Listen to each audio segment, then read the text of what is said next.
Welcome to In Concert Today. Today's guests are Johnny Walker, a phenomenal cellist, and Rich Berry, a solo guitarist and chamber musician. Stay tuned and we'll be right back. Really?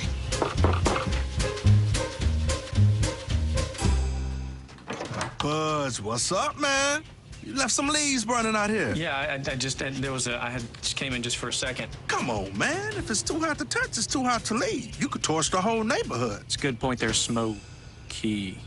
9 out of 10 wildfires are caused by humans. Only you can prevent wildfires. Welcome, Johnny Walker.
I got started playing the cello with the DC Youth Orchestra program. I was already in the program playing the trumpet, but after a few years of shattering and rattling the house, my parents thought, well, why don't we try something different, since my older sister was already playing the violin. So the cello was the one I picked from either the upright bass or the cellos. Me and my 9-year-old self was thinking, well, this one's lighter, so why not? I have been playing for almost 15 years this summer. I started with DCYOP when I was 9. I started in the summer, and then once the fall hit, I started taking lessons with Miss Elise Cuffey from the Synchronicity band here in DC. And ever since then, I have had lessons with her throughout elementary school, high school, and middle school, and on to college as well. Elise still mentors me to this day, especially with helping me with my improvisation. Miss Gita Ladd, my teacher at UMBC, where I just graduated from, she still mentors me with some critiques as well as techniques to stay in tune, and as well as the president of my university, Dr. Freeman Hrabowski. He's been a huge mentor to me throughout my college career. Upcoming year, to practice a lot more than I could while I was in undergrad. Taking all these classes as well as running from gig to gig, I find myself, I want to be limited to almost like 2 to 3 hours, which I'm used to like 4 to 5, sometimes 6, depending on what I'm doing. So I want to practice some more, as well as travel a lot more than I'm usually doing with either my string quartet in Hartford County, the Botalions, as well as the Go-Go Symphony that I've been playing for the past year. Go-Go Symphony is a local go-go/classical band here in DC. We've been around since 2012, and we go around playing at different venues in DC with our original parts with classical music combined with go-go beats simultaneously. We've performed on the National Mall for the 4th of July fireworks this past year, as well as I believe we're going to do it this year. Actually, last weekend we were performing for the intersections at Atlas Theater.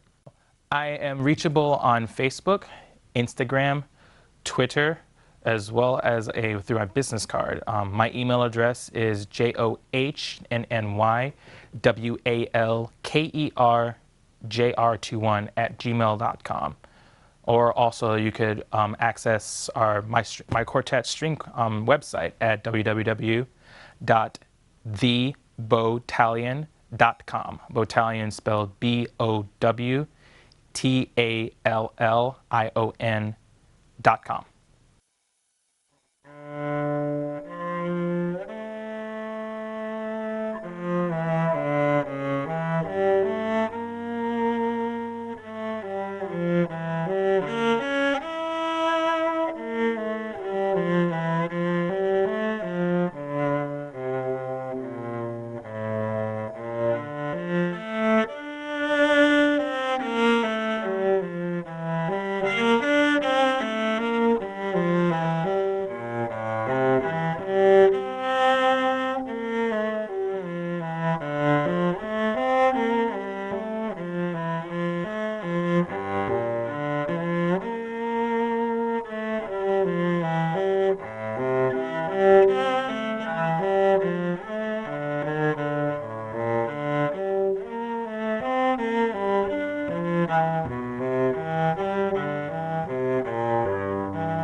I wish I was in school. If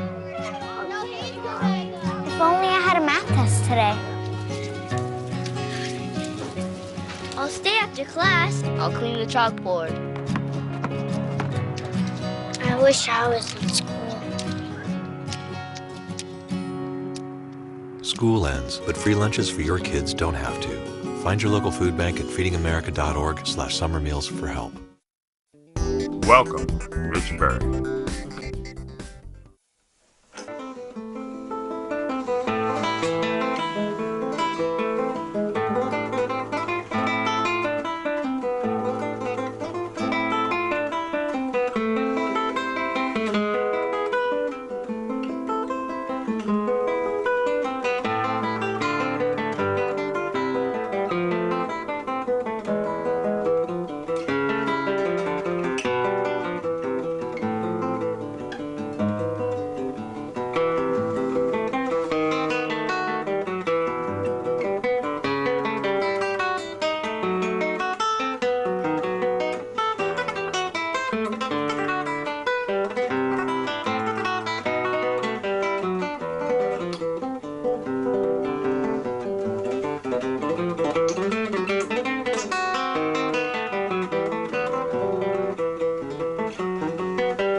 I got started with the guitar because my parents sort of put me into it.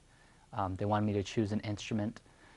and to play music. And I wanted the drums initially, but they convinced me to start the guitar. And then it kept. I started at 4, and it was sort of something I did through my youth as fun. And I went to music camps and Interlochen, and some local universities had sort of summer programs that were almost your band camps. And then it kind of defined a lot of my teenage years. I played in punk bands and bluegrass bands, and then from there it was a choice I decided to go to college for, and went on and made it a career. Some of my mentors over the years were likely my teachers initially. Pablo Cohan was a professor at a nearby state college, and I started taking lessons with him at 12, and that led to him moving up to Cornell University, and I continued with him through my teenage years, and he really nurtured me into college. I got into Johns Hopkins, and I got into a bunch of other schools, but I decided to go to Johns Hopkins in Peabody because it's one of the oldest conservatories of music. Well, it is the oldest conservatory of music in the United States. And there I met Julian Gray, who was the professor of guitar, and sort of built my repertoire, built what would be ultimately my career of playing concerts. And Manuel Broico, who's sort of the master of the guitar, who also teaches there. Same thing, I did master classes with him and kind of honed in my skill of guitar. And then from there, my mentors were sort of occasional people that I'd meet on gigs. Whether it was a CEO of a notable company, I'd hear his speech and sort of make a connection and use his words of advice to push myself on, or even a mentor that was just a colleague that was doing the same thing as I was doing, and we could talk and kind of push each other through our life and career.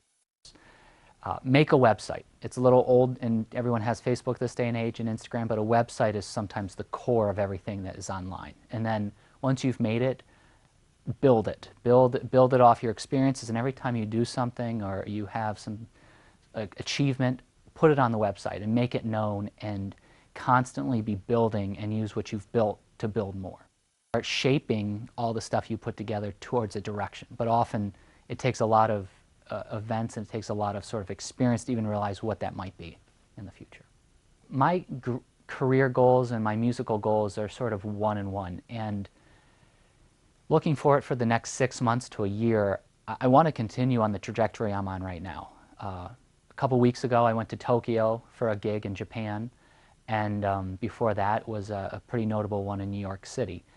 And what I've come to find with gigging and events and building your career is it seems like once you get on this train of sort of having one thing that happens and another thing happens, that this frequency of them tend to increase, and then you further your speed of trajectory.